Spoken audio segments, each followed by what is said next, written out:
Sejam bem-vindos. O que nos traz aqui hoje realmente é a apresentação de um livro. O livro, Uma Nova Lei de Bases para a Saúde. Mas isto realmente não é o único tema que teremos aqui hoje, pelo contrário. Este é um mote para uma discussão muito mais séria, é um mote para discutirmos a saúde em Portugal, que todos acho que é consensual que está pelas horas da morte. Mas antes de passarmos para essa discussão, que é a parte que acho que é super, vai ser muito interessante fazermos aqui, eu gostaria de apresentar um bocadinho o livro. No fundo, não deixa de ser a personagem principal aqui no meio desta discussão. Quem é que são os autores deste livro? Portanto, temos o coordenador, o Filipe Charter, que está cá connosco hoje, que teve realmente a força e a energia para tornar isto uma realidade. É verdade. Muito obrigada, Filipe. E sai daqui, de onde é que isto sai? Sai da proposta da Iniciativa Liberal que foi apresentada para as legislativas. Essa proposta foi criada por houve vários contributos de vários membros que contribuíram com a sua visão, com o seu conhecimento dentro das várias áreas de saúde e com a sua experiência também, que também é muito importante, a sua experiência profissional. Portanto, nós temos aqui contributos de várias áreas, nomeadamente na área da economia, na área de gestão, que é importantíssima para a gestão do Sistema Nacional de Saúde. Temos aqui contributos da área da psicologia, farmacêuticos, médicos, enfim, de várias áreas da área, vários quadrantes da saúde.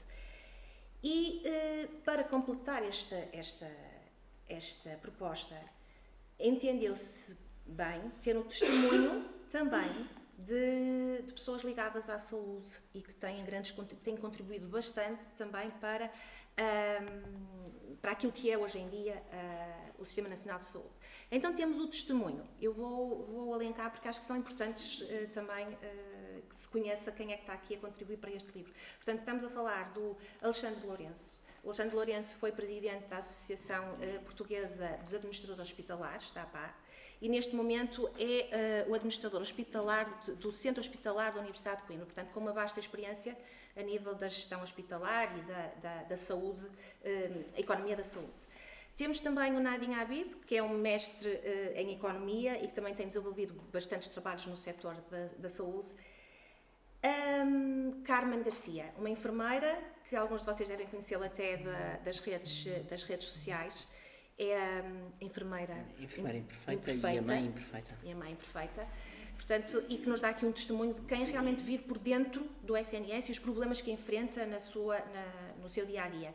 E o João Massano, como médico neurologista, que também dá aqui um testemunho muito importante de quem vive os problemas do SNS, e acho também extremamente importante aquilo que ele fala, que são as dificuldades de ser um profissional de saúde dentro do contexto atual do nosso sistema de saúde.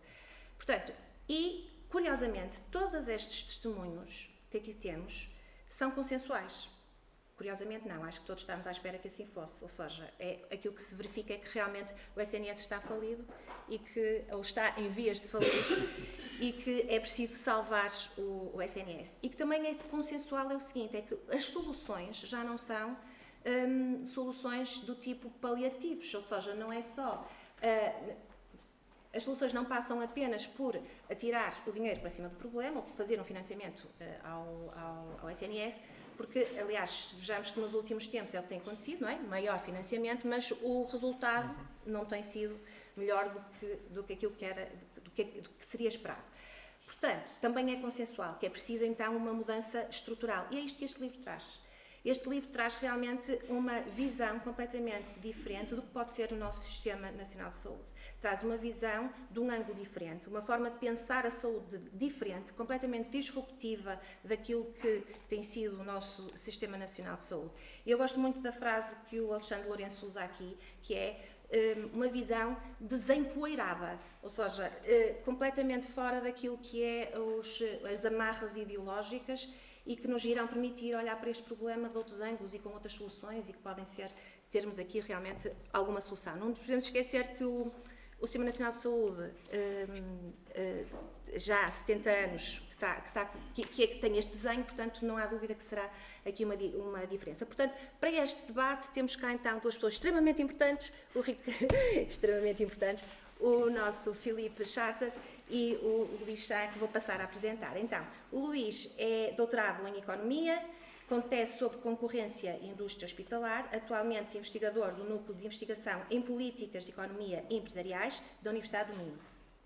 Investiga e leciona nas áreas da Economia da Saúde e da Economia Industrial. Depois temos connosco também o Filipe, que é economista, estatístico, com especialização em modelação estatística para o setor financeiro, em particular no setor de seguradores, através da DataXL. É ainda sócio fundador da SafeCrop, uma agência de subscrição e modelização de riscos agrícolas, pecuários e silvícolas. Foi coordenador das propostas da saúde da IEL para as eleições de 2019 e 2021 e o relator das propostas de lei de bases da saúde da IEL. Portanto, feitas as apresentações, o que eu gostava agora era mesmo que vocês falassem um bocadinho sobre o que é que entendem que é mais importante, agora mais ou menos 5 minutos para cada um, 7 minutos, para darmos início ao debate. Muito bem, tenho aqui um stress com a minha filha, está aqui à porta de casa e não tem a chave, por isso eu vou passar primeiro ao Luís, porque eu tenho que falar disto. Bem, tudo certo. Bem, obrigado em primeiro lugar pelo convite, é sempre um gosto discutir aquilo a que eu dediquei a minha vida profissional com outras pessoas que gostam de discutir o mesmo assunto. Eu vou se calhar começar pelas nossas maiores discordâncias. Nivelamos o campo e partimos daí. Eu vou, se calhar, mais até do que deveria, remeter bastante para o livro, no sentido em que as notas que eu tenho para partilhar convosco são baseadas naquilo que é dito no livro, portanto, se quiserem acrescentar e partir daí, por mim, estará muito bem também. E foi com grande interesse pessoal, logo mais desinteressante para vocês, porque o interesse é pessoal, quando descobri logo na fase do enquadramento da proposta que ela é alicerçada nos dois temas que me são mais caros, que me são tão caros que foram os dois temas da minha tese de doutoramento, que são os tempos de espera e a concorrência entre prestadores e a livre escolha dos pacientes. Deixem-me só fazer um pequeno parênteses no sentido em que é um hiperpreciosismo de um economista da saúde. Nós gostamos de falar de tempos de espera, não de listas de espera. No seguinte sentido, se eu disser aos senhores se preferem esperar 1 minuto com 500 pessoas à frente ou 2 horas com uma pessoa à frente, eu suponho que preferirão a opção A. É um preciosismo, mas na prática tem implicações, porque nós tendemos a achar que tempos de espera e listas de espera são a mesma coisa, mas não são. Na verdade, a relação matemática precisa entre estas duas variáveis é muitíssimo complexa, muitíssimo não linear e, portanto, nós podemos estar a olhar para as listas de espera a evoluir num sentido, que pode ser favorável ou não, e os tempos de espera a evoluir noutro completamente diferente. Relativamente aos tempos de espera, aquilo que é dito na fase do enquadramento é, se calhar, a minha maior discordância com este projeto. É dito, salvo erro, em 3 páginas, 3 vezes, que seria ideal reduzir muitíssimo ou mesmo eliminar os tempos de espera com um aumento significativo da capacidade, ao ponto, até havendo capacidade redundante. Eu discordo profundamente desta ideia, não apenas como economista da saúde, mas como economista. No sentido em que, na ausência de um qualquer outro mecanismo de racionamento, e por mecanismo de racionamento os economistas referem-se a algum mecanismo que em cada momento de tempo equilibra oferta e procura, e num Serviço Nacional de Saúde o mecanismo preço está, grosso modo, ausente, nós temos de ter outro mecanismo. Nos Serviços Nacionais de Saúde, o tempo de espera é esse mecanismo. Claro que ele tem de ser moderado, como é óbvio. Quando entramos em discussões com implicações clínicas, a conversa aí é outra, naturalmente. Mas qual é o problema de combater os tempos de espera com um aumento muito significativo da capacidade? É que a capacidade, e eu vou tentar agora exprimir-me de uma maneira mais leiga, porque eu quero mesmo que isto fique muito claro, ter um bloco operatório, por exemplo, a funcionar é extremamente dispendioso. Extremamente dispendioso. E é o tipo que, do ponto de vista da sociedade como um todo, nós temos de garantir que ele é explorado ao máximo. E é aí que existem tempos de espera. Eu não estou a falar de tempos de espera extremos, que têm implicações clínicas, não é isso que eu estou a dizer.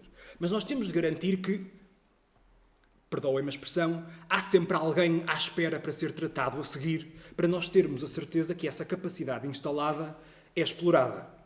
Portanto, isto nem sequer é uma questão de economia da saúde, é uma questão de microeconomia.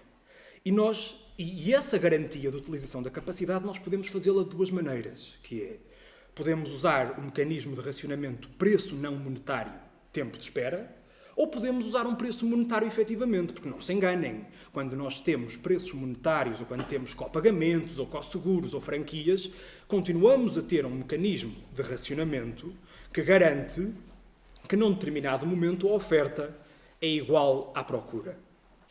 Mas sobre mecanismos de racionamento eu falarei mais à frente. E ainda em relação à expansão da capacidade, eu quero só deixar-vos isto como uma provocação. Há 3 semanas foi publicado, se calhar na melhor revista de Economia da Saúde, um artigo muito bom que descobre que o encerramento de hospitais melhora a mortalidade das populações. Eu, como economista da saúde, quando ensinei isto aos meus alunos de medicina, disse-lhes: vão para casa, não estão aqui a fazer nada.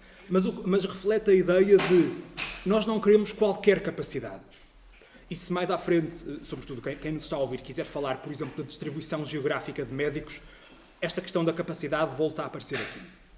Relativamente à concorrência e à livre escolha, o outro tema muito falado no enquadramento e meu tema de distinção, aqui está a minha segunda grande discordância com este projeto. Na página 105 é dito o seguinte: a concorrência em qualquer mercado é garantia de qualidade. Bem, aquilo que os economistas da saúde, como eu, fazem desde os anos 60, em particular desde 1963, é mostrar que há um conjunto de resultados, normalmente muito benéficos, que se verificam noutros mercados, que quando nós tentamos importar para os mercados de cuidados de saúde, deixam de se verificar. E antes que me perguntem, isto não se deve aos cuidados de saúde terem um revestimento ético diferente. Isto deve-se a uma questão extremamente técnica, que é, os mercados de cuidados de saúde têm um conjunto de coisas a que os economistas chamam falhas de mercado, tão presentes e tantas ao mesmo tempo presentes, que fazem que resultados que nós verificamos noutros mercados não se verifiquem aqui. Quer dizer que é impossível tentar replicá-los? Não. Quer dizer que é impossível, por exemplo, a concorrência ter bons resultados? Não. Mas quer dizer que temos de ter muitíssimo cuidado para verificar que todas as condições que levarão ao resultado que nós queremos ter estão presentes. Eu dou-vos um exemplo, ou dou-vos um dado para julgarem melhor aquilo que eu estou a dizer. E antes disso, à parte, tudo o que eu vou dizer hoje aqui, eu tenho fundamento científico para o dizer. Portanto, se alguém desconfiar daquilo que eu disser, o meu e-mail é público, mandem-me um e-mail, eu reenvio-vos todos os dados e a literatura de que aqui falar.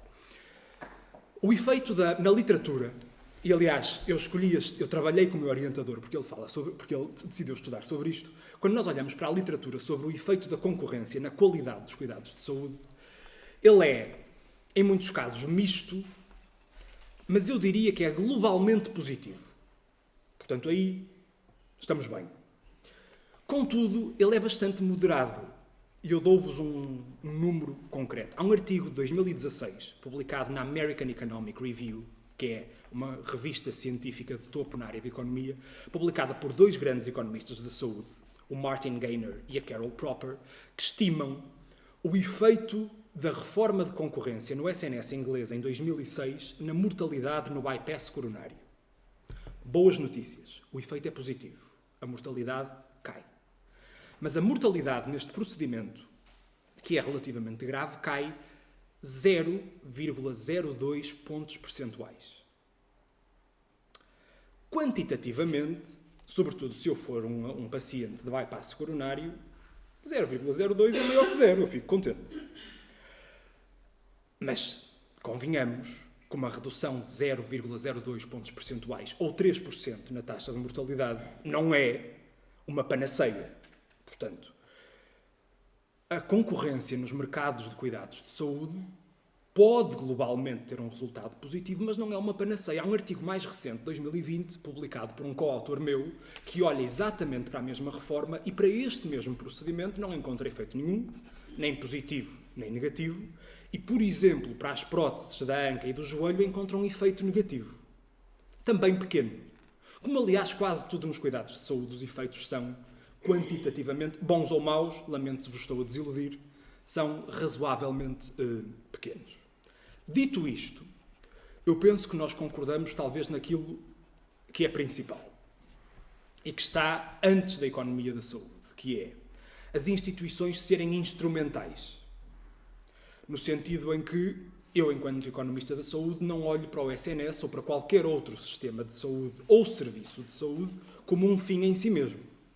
O meu fim é produzir saúde pública, produzir saúde nas populações, usando cuidados de saúde.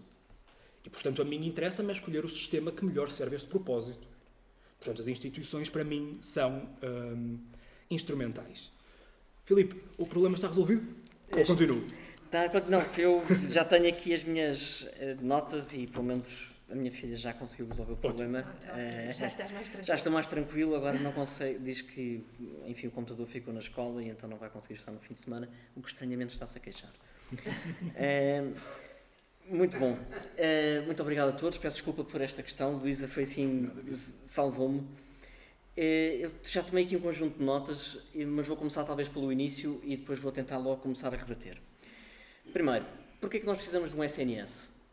Porque existe de facto uma falha de mercado e a falha de mercado é muito simples. Nenhum de nós individualmente consegue satisfazer as pressões que o risco individual tem sobre cada um de nós.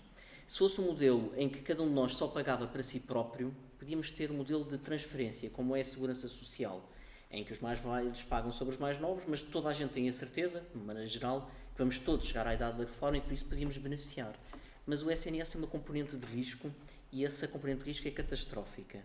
E a única forma de resolver problemas de despesa catastrófica é todos os bons, não me interpretem mal, mas todos os saudáveis pagarem por aqueles que estão doentes. E por isso, enfim, normalmente quando eu falo em plateias liberais não me chamam de fascista, chamam de socialista, um acréscimo e tudo mais, mas é preciso um Estado para resolver este problema. Pronto, então como é que funcionam os SNS? E qualquer sistema de risco funciona da mesma maneira.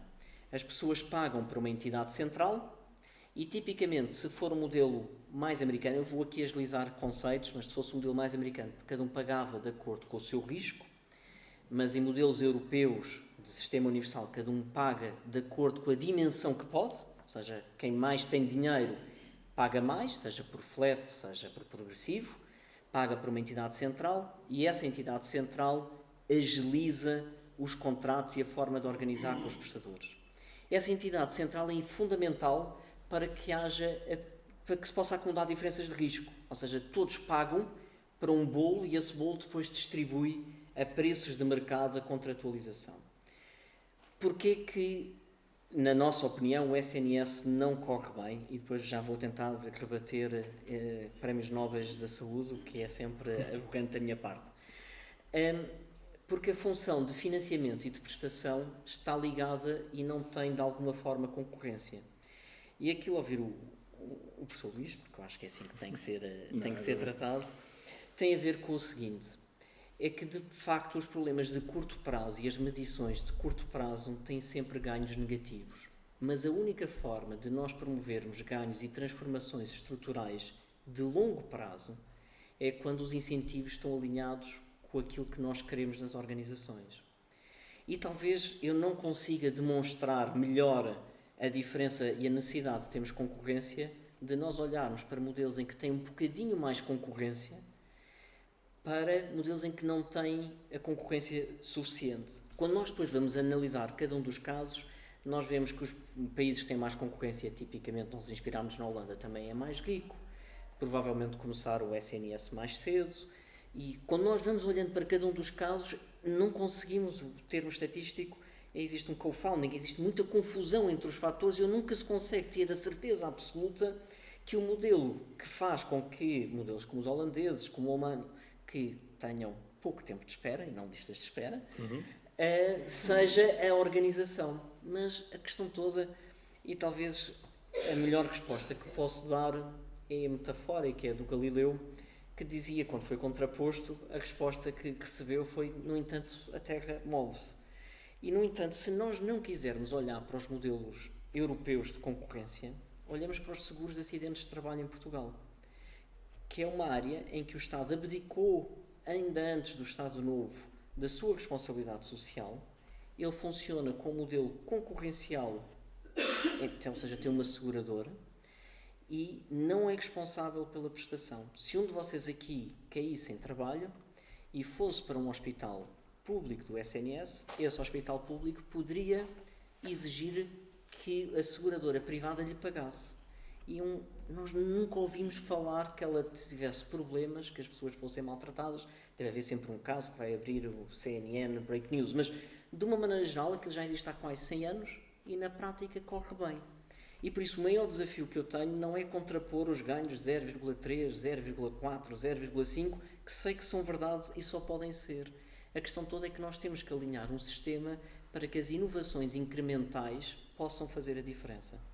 E talvez a melhor forma de nós vermos isto foi a última entrevista que o António Costa deu quando estava a explicar, já depois da despedida da ministra Marta Temido, e ele explicou que a IRS Norte, ou seja, não sei se sabem, mas em termos de país, o país está dividido em várias regiões de saúde. Nós não temos regionalização, mas nós temos regiões agrárias, temos regiões de saúde, temos regiões de 1001 coisas. Elas não têm muitas competências, mas ainda têm algumas, porque a regionalização nunca foi feita, não sei se é boa ou se era má, mas a verdade é que elas ainda têm algumas competências. E na parte da organização dos cuidados primários, a Administração Regional do Norte de Saúde tem um conjunto de práticas que é ligeiramente diferente das do centro, Lisboa e Val do Tejo, do Alentejo e da desgraçada do Algarve, que aquilo não se fala. E a verdade é que aquilo funciona melhor. Ou seja, se nós formos ver quantitativamente os ganhos que nós temos em cada uma das regiões de saúde, provavelmente nem sequer vamos ver grandes ganhos. E se calhar se mudarmos a obstetrícia, se calhar não vamos ver grandes ganhos. Até porque é quase impossível verificar. Mas a verdade é que eles não têm obstetrícia fechada, não têm uma qualidade, não é qualidade clínica, que isso não conseguimos medir, mas tem uma qualidade percepcionada que, se calhar agora passamos para a parte de cidadania, não é assim tão despiciente quanto isso. E a parte mais engraçada foi que o Primeiro-Ministro argumentou que então a solução que nós temos que ter é replicar para todo o resto do país as soluções da IRS Norte. E a minha resposta é não. O que nós temos que garantir não é que todo o país seja uma IRS Norte.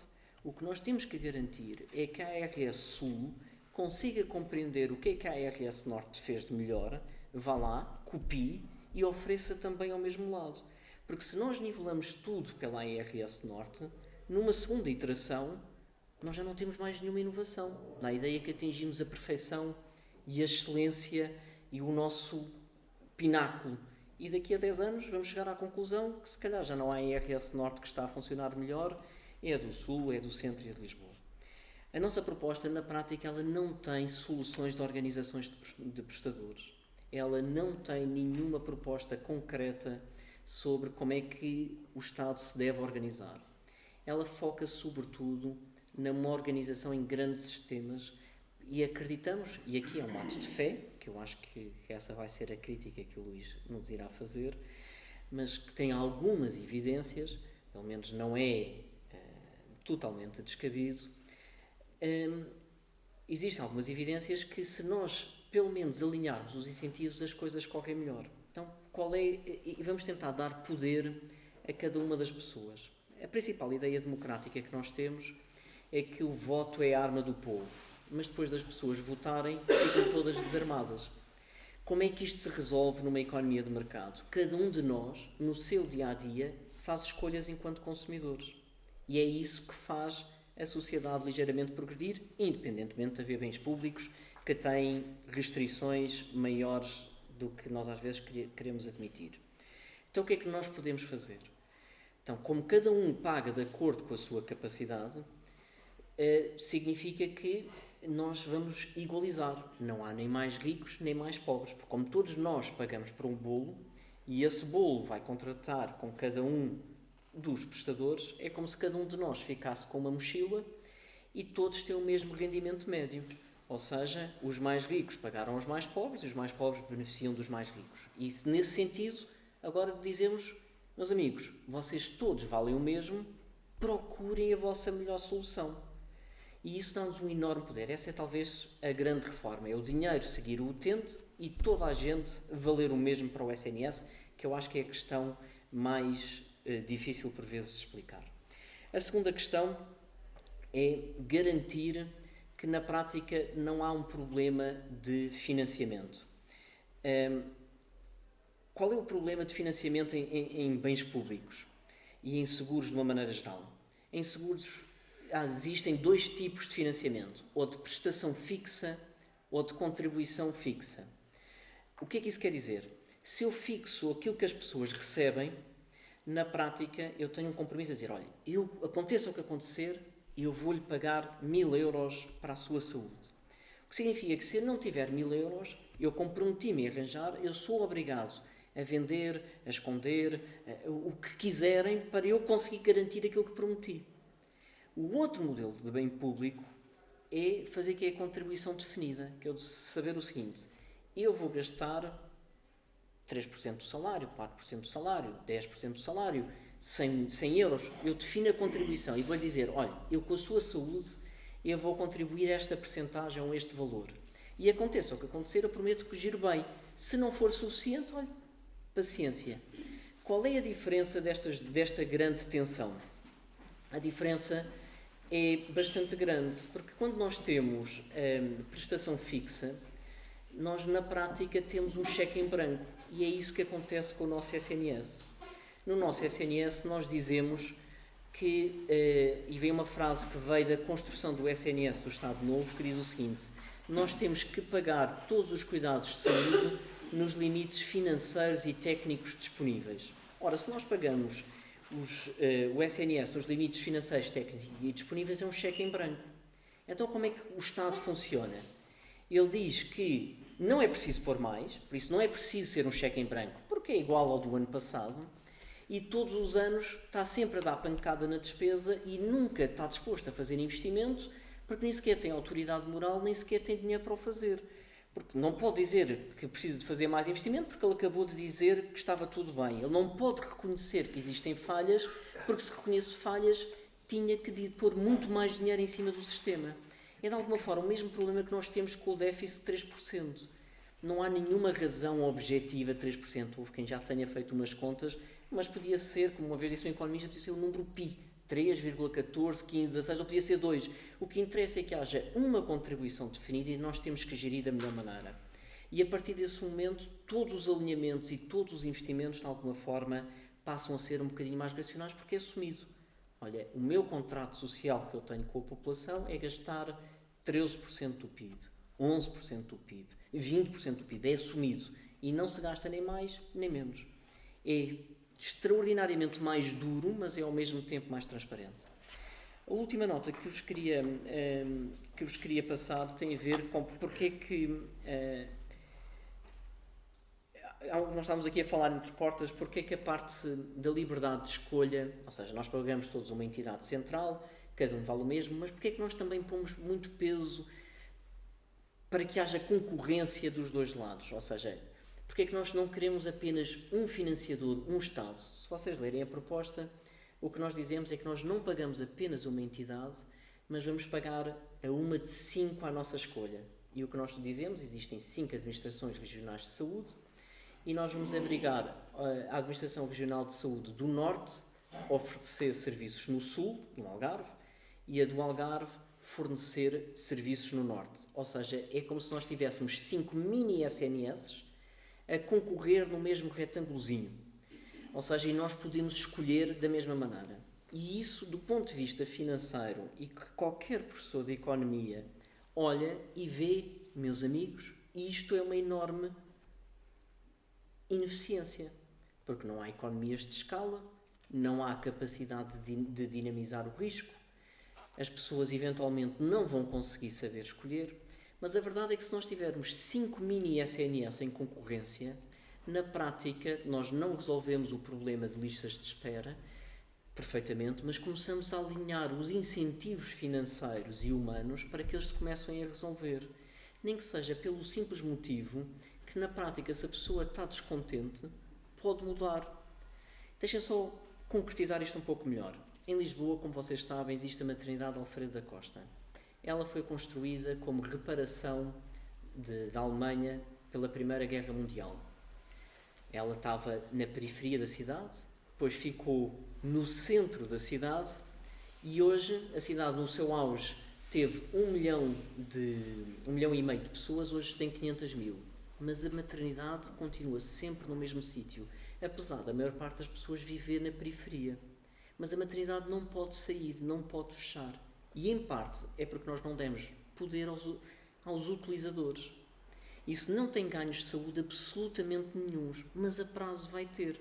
Porque uma grávida vai ter que fazer mais deslocações, vai ter mais dificuldades, há qualquer coisa que muda na qualidade de vida e que não é transparente nos números. E se fizermos este sistema de concorrencial, por o Algarve a fornecer serviço em Lisboa, o Norte a fornecer serviço em Lisboa, o Alentejo a fornecer serviço em Lisboa, o que vai acontecer é o seguinte: a do Norte olha e diz, eu tenho que oferecer, porque são 5 mini SNS, todos eles têm que ter uma oferta global em todo o país. A IRS Lisboa, o mini SNS de Lisboa, mas que tem que agora ser de abrangência nacional, vai pensar da seguinte forma: muito bem, eu quero continuar com a maternidade Alfredo da Costa. É uma oferta muito interessante para as pessoas que ali moram. Mas vem a do Norte e pensa, eu não tenho nenhuma afinidade com a maternidade Alfredo da Costa. As pessoas estão em Loures, estão em Odivelas, estão em Setúbal, estão no Seixal. Então vai à procura, seja público, seja privado, seja social, de uma entidade que lhe forneça os mesmos serviços que a maternidade Alfredo da Costa funciona. Claro que no curto prazo nós vamos ter 2 maternidades a meio gás, a maternidade Alfredo da Costa e uma outra qualquer na periferia, vamos ter o dobro dos custos, é muitíssimo mais ineficiente, mas no longo prazo quem ganhou foi a vontade do utente. E esse efeito da qualidade, que se calhar não é tanto clínica, mas é uma qualidade de bem-estar, é muito, muito importante. Finalmente, há o aspecto moral, e estávamos aqui a contar no início da nossa conversa, eu nasci para a vida política no referendo do aborto, e o slogan que existia era o meu corpo, as minhas regras. Não sei se recordam, era uma frase e havia uns cartazes bastante duros. No meu caso em concreto, não sei se já repararam, mas eu não posso ter filhos, por isso não é o meu corpo que está em causa, mas a mensagem marcou-me de alguma forma. E se vocês olharem para o Código Deontológico dos Médicos, o que o Código Deontológico diz o seguinte: o médico tem capacidade e pode tomar uma decisão do utente, mas é deontologicamente enquadrada. E diz o seguinte, é uma formulação que parecem quase advogados. Diz o seguinte, isto é suposto ser uma piada, mas não estou a conseguir, não. Mas a formulação que diz é o seguinte: o médico pode tomar a decisão que o utente tomaria se tivesse na mesma informação clínica que tem o médico. Ou seja, é a informação, o médico tem que tomar uma decisão pelo utente sabendo ponto de calção dos sapatos do utente. E em caso de dúvidas, depois há uma ressalva, em caso de dúvidas a decisão é provida. O que estou aqui a tentar dizer é que se alguém vai tomar uma decisão por mim, então, por amor de Deus, eu quero escolher essa pessoa. E esse aspecto moral, que o Luís, na nossa conversa, disse logo que era óbvio, não é isso que está em discussão, mas se isto é uma proposta liberal e é uma proposta política, ela também tem que estar em cima da mesa, embora eu acho que aqui nós estejamos de acordo. Mas pronto, agora passa... Sim, tenho que passar mesmo a bola. Bom, porque isto... eu ia dizer o seguinte, o Filipe disse 2 das minhas frases preferidas enquanto economista, que são alinhar incentivos e o dinheiro seguir o doente. De maneira que agora para mim fica mais difícil discordar, mas para isto ser mais animado para as senhoras e para os senhores eu vou dar o meu melhor para discordar. E sim, deixem-me antes de avançar fazer uma ressalva rápida, que é a livre escolha de que eu há pouco falava não era tanto na questão do financiamento, é a livre escolha do prestador. Portanto, eu escolho o hospital a que vou e é essa que me interessa mais. Mas isto é claro, reparem, independentemente de toda a questão técnica que eu referi, variações na qualidade que são medidas, neste caso por taxas de mortalidade, mas há outras medidas que eu poderei falar se quiserem, mesmo que eu vos dissesse, permitir a livre escolha vai ter um impacto negativo na qualidade. É perfeitamente legítimo que alguém me diga, mas a livre escolha é um bem em si mesmo. E eu estou disposto a sacrificar alguma qualidade para ter esse princípio. Isso é perfeitamente legítimo. Isso já não é uma questão que eu já não debaterei enquanto economista, debatê-la-ei enquanto cidadão, mas é outra questão, é outro plano e é uma discussão perfeitamente legítima. Eu dizia há pouco que nós estamos de acordo com as instituições serem instrumentais e não serem um fim em si mesmo, e é interessante porque o Filipe falou também de uma questão de causalidade, e essa é a minha seguinte discordância, que é quase epistemológica, no sentido em que eu não tenho a certeza, também não tenho a certeza do oposto, atenção, mas eu não estou convencido que os grandes problemas do sistema de saúde, como nós temos hoje em dia, sejam resolvidos através desta reestruturação macro e não através de intervenções mais micro. E neste caso, eu estou com uma plateia de liberais, devo dizer que eu se calhar sou mais conservador, no sentido em que gosto mais de alterações incrementais, porque tenho sempre muito medo dos efeitos secundários imprevistos do que de revoluções. É usar a mudança para evitar a ruptura. Sou muito conservadoramente, agora que me ouvi. O saudoso CDS gostaria mais. Digo eu não estou convencido de que seja essa alteração macro que resolve os problemas. Dou-vos um exemplo, que acho que é um enorme problema que nós temos. As transferências excepcionais, que de excepcionais já não têm nada porque se fazem há 10 anos, no final do ano, para os hospitais do SNS. Eles vão acumulando pagamentos em atraso ao longo do ano, chega-se a dezembro, há uma transferência excepcional, que não é excepcional, porque ela já é prevista, para colmatar esses pagamentos em atraso e começar janeiro, mais ou menos, tábua rasa.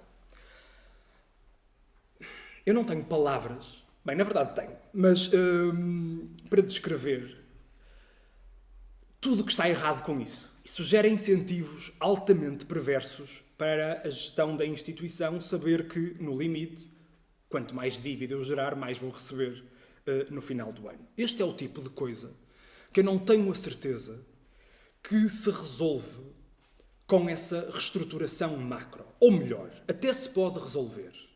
Eu até admito que essa reestruturação macro seja uma condição suficiente para resolver esses problemas. Não estou certo que seja uma condição necessária, nem que seja a melhor condição.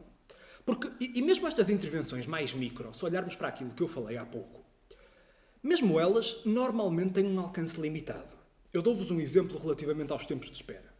Nós temos uma longuíssima literatura que diz que, e agora vou usar um termo muitíssimo económico, já o vou traduzir, que a elasticidade da procura aos tempos de espera são muito baixas. O que é que isto significa?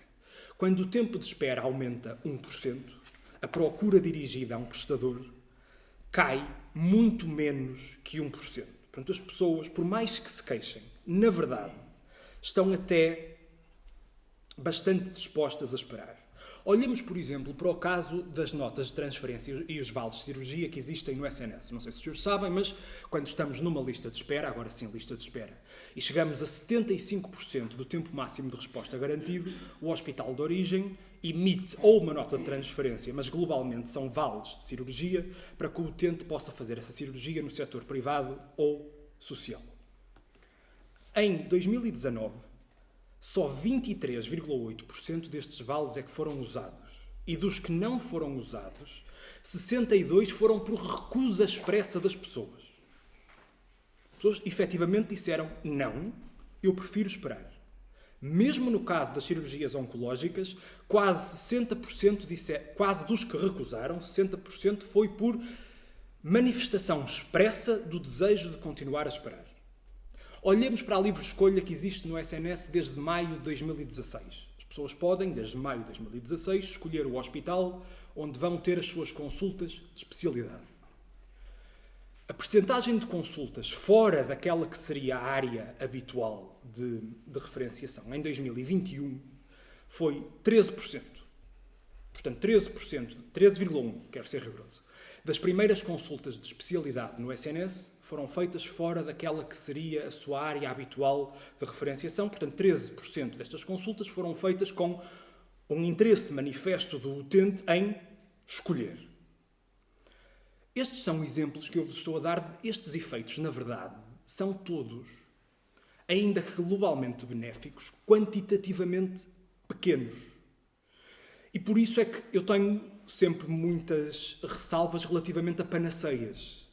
Porque há um conjunto de medidas que, para terem esse efeito que nós gostaríamos, requereriam que existissem do lado da procura propensões e disponibilidades dos consumidores, /utentes, /pacientes, /doentes, chamem do que quiserem, que simplesmente não estão lá.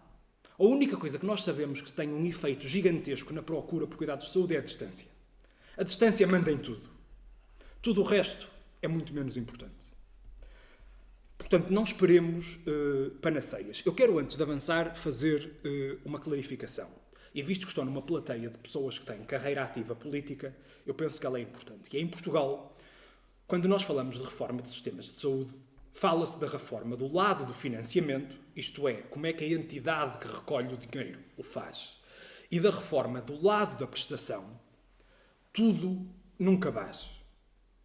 Ou seja, se eu quero envolver os privados na prestação, muitas vezes o discurso dá a sensação errada que tenho de os envolver também no lado do financiamento. Nada contra. Mas eu suponho, eu que não tenho carreira política ativa, e os senhores dir-me-ão se estou enganado, que talvez seja mais execuível do ponto de vista político tentar fazer passar pelo buraco da agulha só um dos lados e não os dois ao mesmo tempo. Neste sentido, apesar de não ser usual, é perfeitamente possível nós termos a recolha de fundos como temos hoje em dia, por via de impostos gerais, e mantê-la como está, e envolver muito mais os privados na prestação de cuidados de saúde. Aliás, se eu acho que há um enorme problema que nós temos no SNS é que o envolvimento dos privados e dos sociais até já existe. E ele é inevitável. Só que ele é feito, eu não quero dizer por baixo da mesa porque não há nada de irregular aqui, mas é feito com regras que não são tão claras como eu gostaria. Eu preferia ter todos os prestadores a concorrer ao mesmo nível do que ter outsourcing de atividade ou subcontratação a correr como corre hoje em dia, ainda que seja a jogar pelas regras. Eu preferia que isso não fosse assim. Claro que depois nós podemos dizer que a forma de financiamento não é mais adequada, mas se me pedissem prioridades, e estou a falar mais uma vez para uma plateia de pessoas com atividade política, eu diria, se calhar, se for mais fácil, eu, enquanto eleitor, gostaria de ver alguém a limpar melhor as regras do jogo de um lado da prestação do que no lado do financiamento. Independentemente disto, e para me convencer de que se calhar nós precisamos mesmo de respostas macro, o livro apresenta uma comparação de diferentes sistemas de saúde. Eu discordo que seja usado o indicador tempo de espera para comparar sistemas que nós chamamos beveridgeanos, que são os em que há serviço público de saúde, com os sistemas bismarckianos, porque os tempos de espera nuns são apenas um indicador de produtividade, onde há serviços nacionais de saúde, são isso, mas são fundamentalmente um mecanismo de racionamento, portanto, há um fundamento económico para eles existirem. Discordo metodologicamente dessa escolha, não me choca por aí além, discordo dela. Comparam uma coisa que me interessa comparar, que é a despesa out of pocket das famílias, isto é, os pagamentos diretos. Eu acho que isso é um indicador importante. É preciso ter cuidado em interpretá-lo, porque eu não sei se vos vou surpreender, mas quando olhamos para as despesas em pagamentos diretos nos Estados Unidos, elas são muito baixas. Quase 1/3 do que acontece em Portugal. Nível Alemanha, Holanda. Isto significa que nos Estados Unidos as famílias estão muitíssimo protegidas dos pagamentos diretos? Não. O que significa é que os americanos têm um sistema de saúde muitíssimo ineficiente, em que a despesa total em saúde é altíssima, muito por via de poder de mercado no lado da prestação, e, portanto, quando fazemos a divisão e os rácios, as frações são sempre tramadas, nós temos sempre de saber muito bem de onde é que vêm os denominadores. É por isso que aquele valor é baixo. Portanto, cuidado com a interpretação destes indicadores. Porque, se quiserem, eu também vos posso dar um indicador em que Portugal sai muitíssimo bem na fotografia, que é o indicador das hospitalizações evitáveis. E é um belíssimo indicador porque ele mede simultaneamente saúde pública. Nós queremos evitar que as pessoas tenham de ser internadas se efetivamente não precisam. E é um indicador que mede a eficiência do sistema, porque efetivamente nós não queremos tratar as pessoas nos hospitais. Quanto menos forem ao hospital, melhor. Se conseguirmos resolver nos cuidados de saúde primários, melhor. E, talvez surpreendentemente, em 22 países da União Europeia, 24, Portugal é o melhor. É o melhor. Somos quem tem, para um conjunto de doenças crónicas, o menor número de hospitalizações evitáveis, melhor que a Alemanha, melhor que a Holanda. Dito isto, eu concordo que, quando nós olhamos para o panorama geral, e apesar de eu ter ressalvas relativamente ao uso metodológico dos tempos de espera para a comparação entre tipos de sistema e da interpretação das despesas out of pocket, curiosamente dei aos meus alunos um trabalho de casa que era precisamente comparar bismarckianos e beveridgeanos nas despesas out of pocket. Quando nós olhamos para o caso de Portugal, eu não quero falar de 2020 e 2021 porque há inúmeros efeitos de composição pandémicos a alterar os números. Mas quando olhamos para 2019 e 30,6% da despesa total que o país teve em saúde foi suportada na forma de pagamentos diretos. Estamos a falar do dinheiro que se paga ao balcão, nas famílias. Num sistema baseado num Serviço Nacional de Saúde, a mim, enquanto cidadão, isso faz-me questionar alguma coisa. Pagámos 2 vezes? Também. E é normal. Eu disse isto, curiosamente, há umas semanas, falei para a televisão e disse isto, portanto, está gravado, não estou a dizer isto para vos agradar. Eu acho, efetivamente, que, enquanto cidadãos, devemos pensar. Mais uma vez, isto não reflete uma falta de cobertura totalmente assimétrica. Nós, quando vamos ver de onde é que vêm estas despesas das famílias, elas vêm essencialmente de dois lados. Acontecem na farmácia e acontecem nos dentistas e alguns consultórios privados, sendo que a própria figura do consultório privado está a desaparecer. Portanto, sim, eu concordo com a premissa do livro que, quando olhamos para a figura geral, apesar de algumas ressalvas metodológicas que eu tenho, que temos de fazer alguma coisa. Vamos dizer assim. Agora, relativamente ao financiamento, e o Filipe já introduziu muito este debate da ideia de ter 5 mini SNS, eu disse-vos há pouco, e quero insistir, eu não estou convencido que essa seja a melhor maneira, mas também não estou convencido do oposto. Portanto, naturalmente não tenho sobre ciência, não tenho estados de espírito, e muito menos neste caso em particular. Uma coisa que os defensores dos sistemas bismarckianos, isto é, dos sistemas em que há um conjunto ou de seguradoras privadas ou de subsistemas a competir entre si, para nos ter enquanto tomadores dos seus seguros de saúde, e que normalmente não é discutido, é que estes sistemas têm um custo escondido. Têm um custo regulatório escondido, que é, eu tenho de regular para ter a certeza que ninguém é discriminado, que ninguém é excluído, que toda a gente tem a cobertura que deve ter. E depois há uns gastos que são muito caros aos economistas da concorrência, como eu, que é aquela concorrência que é socialmente ineficiente, que é sistemas de saúde, ou subsistemas de saúde, ou mini-SNS, gastarem em publicidade para me atrair. Publicidade é genericamente uma despesa ineficiente do ponto de vista social. Tentarem esforços para fazer uma coisa que se chama cream skimming, mesmo que não o possam legalmente, que é tentar evitar aqueles que estão mais doentes, mesmo que haja mecanismos de compensação do risco. Portanto, esses são custos escondidos, os regulatórios e a concorrência ineficiente que normalmente não são referidos. Eu não tenho a certeza que eles eventualmente existissem em Portugal no âmbito desta medida. Portanto, estão contemplados na proposta? Eu não tenho a certeza. Eu não tenho a certeza que eles existissem. Eu estou a tentar dar uma no cravo e outra na ferradura porque eu realmente quero ouvir a vossa opinião, porque não tenho uma opinião forte sobre isto. Eu não tenho a certeza porque eu também não tenho a certeza de que efetivamente estes subsistemas viessem a concorrer entre si. Eu não estou a ver, nós economistas chamamos a função objetivo. Eu não estou a ver qual é que seria o seu verdadeiro incentivo a competir uns contra os outros. E mesmo que ele houvesse, e é isso que para mim não é claro, e eu agradeceria um esclarecimento, e isto está muitíssimo estudado, por exemplo, para os Estados Unidos, mais uma vez tenho literatura, se quiserem, terei muito gosto em partilhar, e isto é referido várias vezes, por exemplo, na página 117, e o Filipe já o referiu hoje aqui também, que é a ideia de as pessoas poderem mudar de subsistema, ser o elemento disciplinador do mercado, não é? Se este subsistema não me servir bem, eu posso trocar.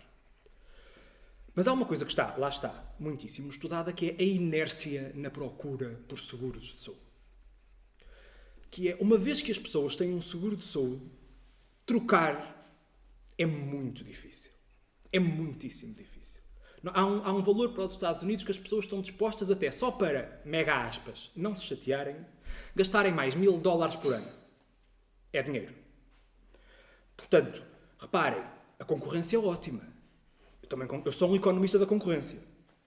Se quiserem ir ver, falem com os meus alunos, eu dou uma disciplina chamada Economia dos Mercados e da Concorrência. Mas as condições para ela dar os resultados que nós queremos têm de estar lá. Se houver inércia, não é? Se eu disser assim, se eu dizer aos senhores, os senhores gerem uma empresa, mas a vossa procura sofre de uma enorme inércia. Isto é, primeiro que as pessoas mudem, vai ser muito difícil. Eu diria que para vocês são excelentes notícias. Não é? Onde é que estão os incentivos a concorrer? E depois há outra questão que me preocupa ainda mais. E é essa que para mim não é exatamente claro, que é a capacidade negocial. Eu não tenho a certeza se a concorrência entre sistemas de saúde, e mais uma vez, há literatura sobre isto, mesmo a existir, mesmo que não tivesse estes custos escondidos que eu falei, mesmo que não existisse inércia, se todos esses ganhos compensariam a perda de capacidade negocial com os prestadores. Isto é referido também, não muito, mas é referido a páginas tantas no livro. Portanto, quero fazer essa justiça também. Eu dou-vos um exemplo. Isto são números da professora Sherry Glede, da Universidade de Nova Iorque, que os deu na última conferência da Associação Europeia de Economia da Saúde, em julho passado. Nos Estados Unidos, isto são valores impressionantes, as principais seguradoras pagam aos hospitais, pelo geral dos serviços hospitalares, preços 223% mais altos que o Medicare, que é o seguro federal para os mais velhos. Mesmo grandes seguradoras, mas claro que não têm a capacidade negocial que tem o Medicare. 223%. É muito significativo. Isto deve-se essencialmente, isto é um grande problema no sistema de saúde dos Estados Unidos, que é os mercados hospitalares estão a ficar muitíssimo concentrados, dominados por algumas cadeias de hospitais, e isto dá, perante as seguradoras a essas cadeias, muitíssimo poder de mercado, muitíssimo poder negocial, e este número que eu vos dou é exemplo disso. E reparem que isso aconteceu em Portugal. Em julho passado, a Autoridade da Concorrência multou a Associação de Hospitalização Privada por concertação de preços para negociar com a DSE. Portanto, eu não tenho nada contra os privados, tenho tudo contra privados que querem fazer batota. Eu sou economista da concorrência, eu quero concorrência nos mercados, mas quero que ela funcione. E gosto tanto da concorrência que não seria justo se não vos alertasse para quando ela falha. Portanto, o que eu não tenho a certeza, para terminar, e sobretudo essa é a minha principal questão, que é: será que os ganhos da concorrência entre subsistemas compensaria essa perda de poder negocial? França tem um sistema que é essencialmente assim. Há lá mais alguns pequenos subsistemas, mas quase 90% da população pertence a um. É um sistema muito próximo do que nós chamaríamos o single payer, que os americanos, à laia do Bernie Sanders, agora gostam muito de falar. Essa é a minha principal preocupação. Será que a perda de capacidade negocial compensaria? Filipe, desculpa, tu não imaginas as respostas que vais ter que dar. Não, eu já tens isso tudo. O problema é que tu não vais ter tempo. Não, mas eu consigo. Dediquemos só na última. Não, então, é só para saberes enquanto é que... Então, muito bem. As cativações também são outra válvula de racionamento, como o tempo de espera, só que as cativações que o Luís referiu, na prática, que é aquele do pagamento hospitalar, é dar poder ao Ministério das Finanças para racionar os serviços. E aquilo que eu tentei explicar é que, na prática, havia uma diferença entre prestação definida e contribuição definida, e o que nós fazemos é resolver isso com um mecanismo de racionamento. O racionamento por tempo de espera faz todo o sentido. A questão toda é qual é o limite que nós aceitamos que é aceitável, e, aparentemente, os números são que já estão acima do tempo clinicamente aceitável, e por isso, quando nós pomos tanto esforço no tempo de espera, tem a ver com isso. Quanto à questão dos vales não usados e das pessoas não beneficiarem, há aqui uma resposta económica e há uma resposta moral. Se as pessoas não mudam é porque estão bem. Isso não significa, ou seja, a possibilidade da pessoa mudar não põe ninguém pior. Ou seja, só de 3% em Israel, só 3% das pessoas mudam. Ótimo. Aqueles que estavam mal mudaram, os que não estavam já estavam bem. Ou seja, é um valor em si mesmo, a liberdade de escolha, mas não há mal nenhum em que seja uma possibilidade que é não usada. Isso não me aflige. Mais, a distância é o principal driver, é verdade, mas também há um aspecto cultural e que a concorrência que o Luís falou, que porque é que a publicidade é má. No Alentejo as senhoras não têm varizes, como é óbvio têm, mas não se queixam. Quando nós pusemos um sistema concorrencial, as pessoas vão à procura das varizes, porque reparem, temos o financiador cá em cima e temos o prestador.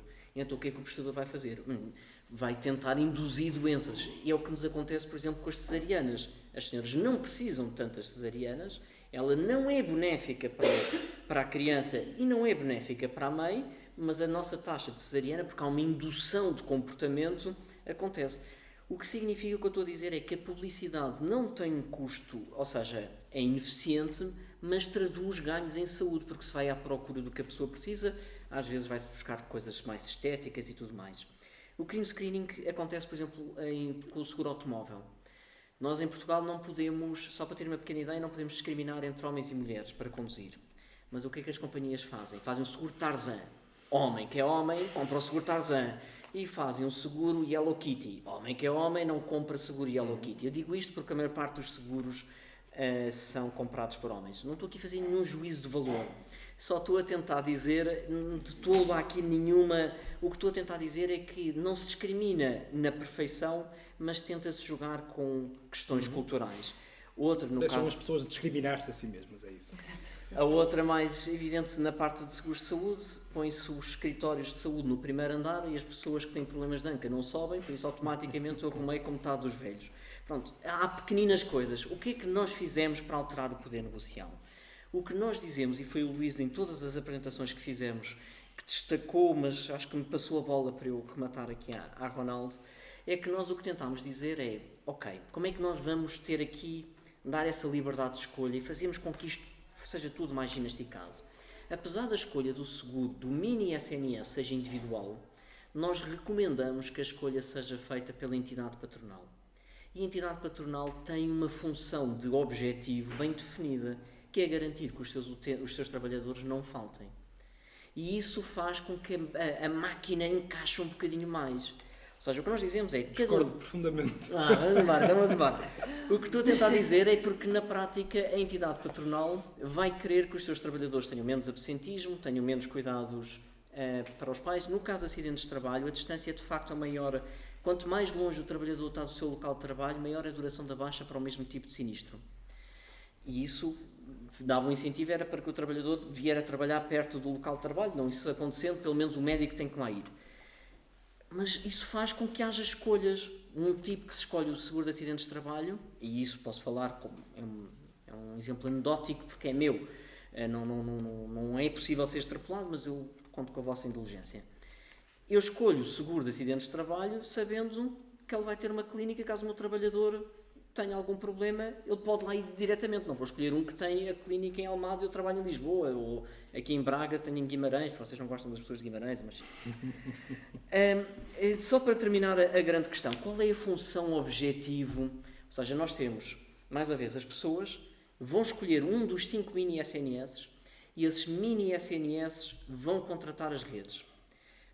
A última pergunta que o Luís perguntou foi como é que nós garantimos que o sistema não é capturado. Há uma das bases que diz é que cada unidade de saúde entra para dentro da rede do subsistema de forma individual. Esse é um problema gravíssimo que também existe atualmente em Portugal nos seguros de saúde. Eles entram em rede. Quando a CUF ou outro grupo hospitalar cria um hospital, o que diz é, se vocês quiserem ter acesso a toda a minha rede, têm que me dar acesso ao hospital que eu acabei de construir no Algarve. Uma das bases, porque nós gostamos da concorrência, é dizer a entrada é individual, unidade a unidade. Isso não pode ser, não é negociável. Uma rede de prestadores, a Luz, a CUF Os Lusíadas, que têm 50 hospitais, 40 clínicas, 20 consultórios, não podem dizer que entra uma rede. Não, entra um. E um subsistema pode dizer que quer o acordo com um e que não quer encontro com outro. Isso não altera tudo, mas é a segunda medida de combate e de facilitação da concorrência. A primeira é a subscrição pelas empresas, que têm um objetivo de proximidade, de satisfação dos seus clientes, e a segunda é a entrada individual. A terceira é que nós às vezes, e isto dito por um liberal, nós nem sempre somos sempre movidos pelo lucro. Não sei se vocês já viram, mas se fôssemos só movidos pelo lucro, não havia discriminação de mulheres, ou de homens negros, ou de mulheres negras, não havia nada. Porquê? Porque se alguém está com o mesmo grau de produtividade por ter um sexo, uma cor, uma orientação sexual diferente, e está disposto a trabalhar, eu vou para aquele que estava disposto mais barato e os salários deviam igualar. As pessoas têm outro tipo de motivações. E uma das motivações, e eu acho que essa é a razão pela qual o SNS funciona tão bem, é que existe um certo brilho profissional. Para vocês não acharem que isto é todo o contexto, as universidades públicas são entidades que não têm o objetivo do lucro e concorrem. A Universidade Nova, lá embaixo, apostou no modelo de gestão. A Universidade aqui da Escola de Economia de Braga também tem outro modelo de gestão e, na prática, não há um incentivo financeiro por trás. Não há... Simplesmente as pessoas gostam de fazer bem. Ou seja, a universidade é um valor, felizmente. Querer fazer bem, o brilho profissional é outra. Podemos dar um toquezinho lucro para ter a certeza que a coisa está alinhada. Está bem. Mas estes mini SNS não têm razão para arrebentar. Sobretudo, não há... Ou seja, não vamos... E essa talvez... E o Luís provocou bastante na primeira intervenção, dizendo que preferia alterações incrementais. Nós não estamos a propor nada que... Nós não estamos a mandar o SNS abaixo. As regiões de saúde serem transformadas em mini SNS é banal, não têm, são os mesmos profissionais. Se não quisermos um acordo com os prestadores privados, ok, podemos fazer as coisas às partes. Nada disto é recomeçar, não é tábua rasa. E isso acho que nos dá algum poder negocial. Mas eu creio que deixámos a falar... Nós estamos mesmo em cima. 5 minutos. Era para isso mesmo. 5 minutos para isso. Não sei se já falaram, mas vou colocar na mesma questão. O financiamento, que resposta é que dá a proposta liberal? A proposta liberal o que diz é, no curto prazo, é consignar impostos para que a tutela deixe de mandar no SNS, ou seja, a tutela não seja o Ministério das Finanças, seja o Ministério da Saúde. No longo prazo, o ideal era que houvesse um pagamento direto das famílias, ou por consignação do IRS, ou uma contribuição social, como nós temos para a Segurança Social. Para aqueles que não podem pagar, porque são inativos, porque por qualquer outro motivo, são apátridas, o que se quiser chamar, o Estado pagará por eles. Mas isso é uma enorme questão, mais uma vez, para alinhar incentivos. Se o SNS quiser pagar mais, se o meu subsistema quiser pagar mais, se alguém quiser gastar mais, eu sinto diretamente, e era bom que isso viesse no recibo de salário, a dizer, olha, a contribuição são 325 € que eu paguei, estava lá escrito, e se alguém quiser dizer que os enfermeiros, os farmacêuticos estão a pagar mais, eu tenho logo, enquanto entidade gestora de todo o sistema, tu queres receber mais, mas estes não querem pagar mais, por isso, se tu puxas muito por mim, estes vão gritar, e por isso eu deixo os dois a discutir um com o outro, as famílias com os prestadores, e eu fico a ver o jogo passar e dá-me mais força. Atualmente isso não acontece. Nós queixamos do sistema de saúde, mas nós temos a ilusão que não o pagamos. Nós queremos pôr mais 2 mil milhões na saúde, mas ninguém diz, mas esses 2 mil milhões vão-lhe custar mais um ponto percentual do IVA. Quer pagar? Nunca ninguém lhe faz essa pergunta. Se a contribuição vier direta do salário ou se vier consignada de impostos e vier lá escrito no IRS, nós sentimos, se houver um derrapanço, eu vou lá perguntar porquê. Quer pôr mais dinheiro? Então feche lá a maternidade Alfredo da Costa, ou feche lá aqui este hospital que é da Ordem Terceira ou da Misericórdia e não interessa a ninguém.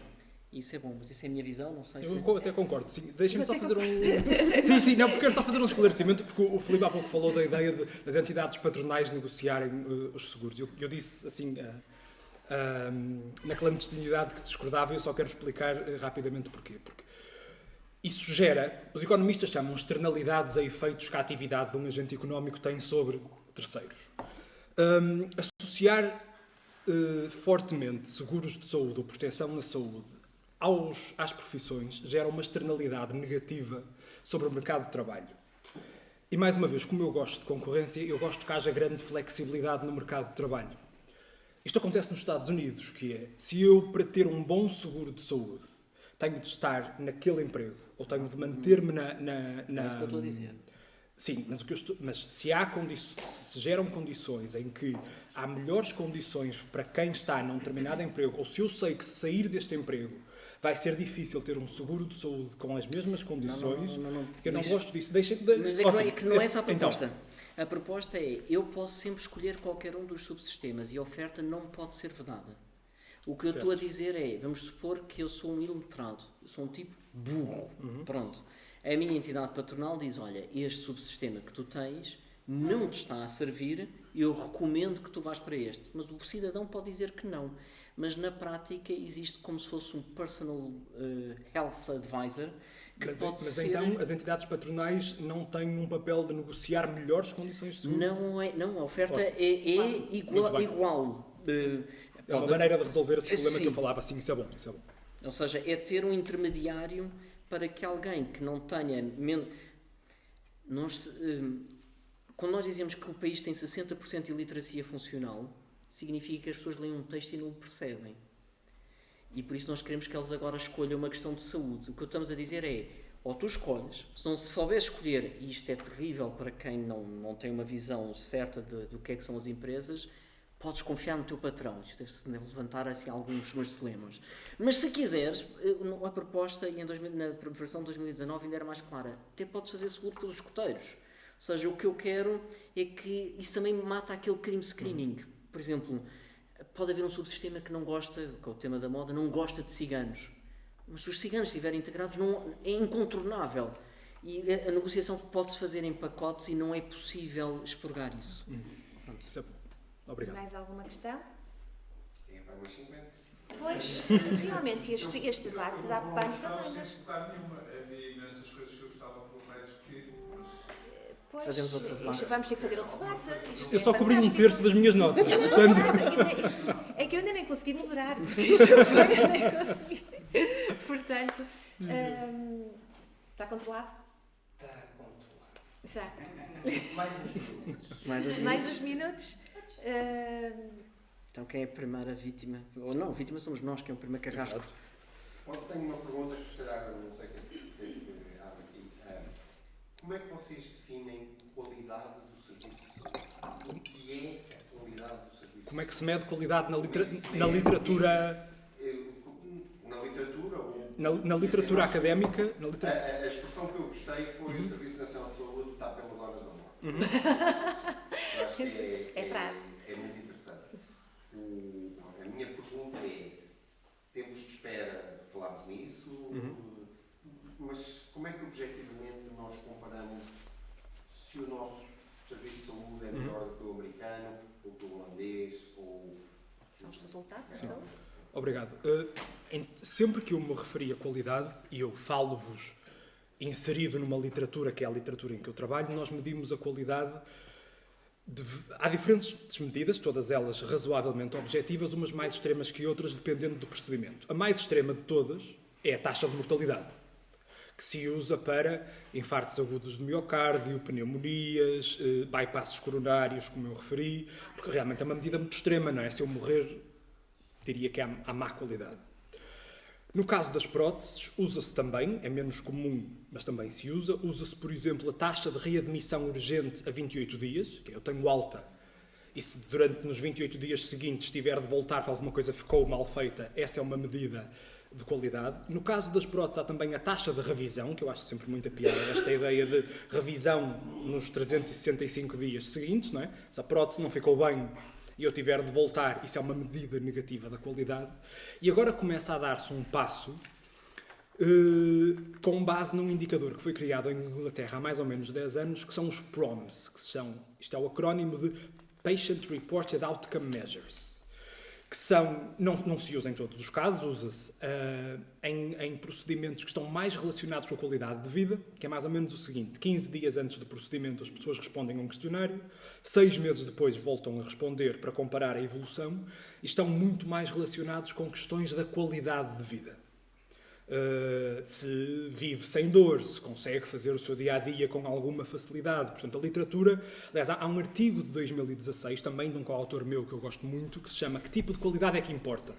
Que tenta comparar estes diferentes tipos de qualidade e ver qual é que tem um impacto mais importante na escolha dos ingleses. E, curiosamente, são mesmo estes. Não tanto a taxa de mortalidade, não é? Aquilo que importa mais para eu escolher um hospital não é tanto a taxa de mortalidade de urgência, é se vou ficar melhor, vou ter menos dores, vou conseguir fazer o dia-a-dia comum. Deixem-me só dizer-vos uma coisa que é uma provocação que eu acho que é curiosa, que é o que estes autores também descobrem é que a publicação destes indicadores parece não ter grande efeito. O que é uma coisa que, para quem como eu gosta de pensar em soluções políticas públicas, levanta grandes problemas. Não é a qualidade, não importa. Ela importa, não importa muitíssimo, como eu vos disse. Mas importa. A distância importa muito mais. Mas é a publicação. O facto do Estado, ou seja, quem for, recolher estes indicadores e os publicar lá num site qualquer, importa muito pouco. Aliás, estes autores mostram que essa publicação não altera nada. Estes autores mostram que a publicação desses indicadores, o comportamento dos doentes era exatamente igual antes e depois. O que isto sugere é que a informação sobre a qualidade já circula. Possivelmente no famoso boca em boca, eles chamam-lhes o word of mouth, não é? Mas isto levanta problemas, que é a publicação formal, mais uma vez, deixem-me deixar isto muito claro, não é a qualidade que não importa, é recolhê-la, tratá-la e publicá-la formalmente. Isto levanta problemas do ponto de vista das políticas públicas. Mas são esses tipos de medidas. Agora uma parte. Sim. Tipo um TripAdvisor da saúde. É o que parece não resulta. É curioso, quer dizer, mas resulta para irmos escolher um restaurante. Mas Portanto, se a informação resultasse alguma coisa, eu não sei, a qualidade política degradou-se enormemente com o Facebook e com o Twitter. Por isso, durante anos eu achei que quanto mais informação as pessoas tivessem, melhor escolhia. Mas eu acho que nunca vejo. Se querem ver agora com estas campanhas internas, isto até ferva. Eu acho que a informação não é importante tanto para os utentes, mas existe um caso de seguros, porque é a área que eu trabalho mais, que eu creio que se chama Medicaid, mas é australiano. E eles puseram um cartaz, uma coisa muito básica, fizeram uma carta de serviço dos utentes. Publicaram, mas ao contrário de nós que escrevemos cartas, que aquilo fizeram e tentaram implementar e pediram para cada uma, como o país é muito grande, eles têm muita autonomia, e pediram para cada uma das entidades tentar se organizar. E a experiência de cliente do ponto de vista do marketing, eles chamam, na parte dos seguros, que é aquela que eu trabalho mais, chamam-lhe a qualidade apercebida, melhorou bastante. Mas para mim os indicadores do SNS, e talvez agora pondo aqui o chapéu político, seria a desigualdade do acesso e a sustentabilidade das contas. Eu não consigo medir a qualidade do serviço. Eu só quero garantir que o dinheiro, e voltando a pôr aquela atenção, se é o benefício que está definido ou se é a contribuição que está definida, eu quero que a contribuição seja sustentável e que todos tenham acesso, pelo menos minimamente igualitário. Quanto à qualidade da gestão, acho que não consigo, nunca vou conseguir medir, há 50 medidas. Mas agora vou fazer uma provocação também, porque se nós formos ver o advento da internet ou dos microcomputadores na taxa de produtividade da economia do mundo, aquilo não aparece. E nós acreditamos todos que houve uma transformação brutal. O meu avô diz que viu os primeiros aviões que pareciam folhinhas de papel e ainda viu a chegada à Lua durante a mesma geração. Ou seja, ele viu o primeiro avião e viu a primeira chegada à Lua. E, no entanto, a taxa de crescimento da produtividade é exatamente a mesma. E a minha provocação é a seguinte. E eu trabalho em estatística, por isso tenho uma opinião forte, mas, Luís, faço isso, a provocação é feita. Será que nós não estamos demasiado concentrados em medir efeitos de pequena causalidade e que nunca vamos ter uma amostra suficientemente grande, e se ela for grande vai dar aspectos residuais, mas que na prática dizer que um telemóvel destes, que tem toda a informação do mundo, não alterou a forma de nós convivermos, agirmos, pensarmos, estruturarmos a nossa vida, e isto não tem grande valor, isto custa-me 100 euros.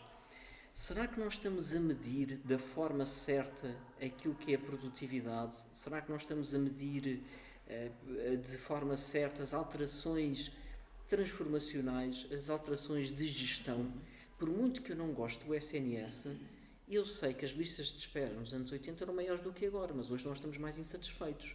Eu sei que as listas de espera, tempos de espera, pronto, que toda a organização do sistema, por muito que me custe, eu sou liberal, escrevi um livro a dizer que isto está tudo terrível, no entanto, só hoje é que 30% das pessoas estão a sair do SNS, quando ele, supostamente, com essas qualidades e esses indicadores todos, as pessoas estavam bem. Ou seja, a minha provocação é a seguinte: nós estamos a medir bem ou a satisfação não é a diferença entre aquilo que nós temos versus aquilo que nós gostávamos? E achamos que era possível, execuível. E esse gap, se calhar, hoje está maior do que estava nos anos 80, e é por isso que hoje nós sentimos esse desconforto, apesar das medidas de tempo de espera, são 3 pontos: desigualdade, sustentabilidade.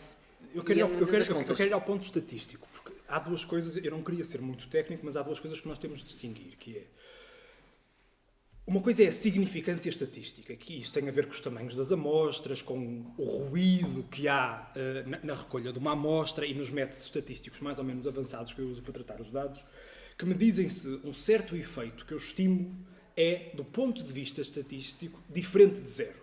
Porque eu posso estimar um efeito que não é zero, não é? Mas que não é zero apenas por resultado daquela amostra que eu recolhi.